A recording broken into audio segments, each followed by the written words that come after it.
வயலில் இருந்து எடுக்கப்பட்ட வித்தியாசமான உருளைக்கிழங்கு. கல்வி அவதாரம் என்று கூறி நெகிழ்ந்த பக்தர்கள். உத்தரப்பிரதேச மாநிலம் சம்பாலில் புதிய சம்பவம். உத்தரப்பிரதேசத்தின் சம்பாலில் ஏற்கனவே மத ரீதியாக பதற்றம் நிலவும் சூழலில் தற்போது புதிய பரபரப்பு ஏற்பட்டுள்ளது.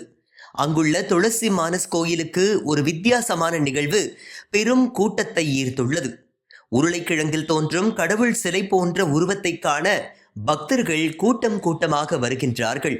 வான்ச் கோபால் தீர்த்தத்திற்கு அருகிலுள்ள கேமா கிராமத்தில் உள்ள விவசாயி ஒருவர் தனது நிலத்தில் வித்தியாசமான ஒரு உருளைக்கிழங்கை கண்டுபிடித்தார். அசாதாரண வடிவத்தில் இருக்கும் அந்த உருளைக்கிழங்கின் புகைப்படத்தை கிராமத்தில் உள்ள கோயில் பூசாரிக்கு அனுப்பியிருக்கின்றார். சங்கர் லாலு என்ற அந்த பூசாரி அந்த உருளைக்கிழங்கை கோயிலுக்கு கொண்டு வருமாறு சொல்லி இருக்கின்றார். மேலும் அந்த உருளைக்கிழங்கு பல அவதாரங்களில் வடிவமாக இருப்பதாகவும் கல்கி அவதாரத்தின் வருகையை குறிக்கும் ஒரு அறிகுறியாக இருக்கலாம் என்றும் கூறியிருக்கின்றார். விவசாயியால் கண்டுபிடிக்கப்பட்ட இந்த உருளைக்கிழங்கு கோயிலின் ராம் தர்பாரில் வைக்கப்பட்டுள்ளது. இந்த கண்டுபிடிப்பு ஹோலி கொண்டாட்டங்களுக்கு ஆன்மீக உற்சாகத்தை சேர்த்திருக்கின்றது. இந்த நிகழ்வு கடந்த ஆண்டு நவம்பரில் கலவரங்களால் பாதிக்கப்பட்ட சம்பால் பகுதியில் வகுப்புவாத உணர்வை அதிகரித்துள்ளது.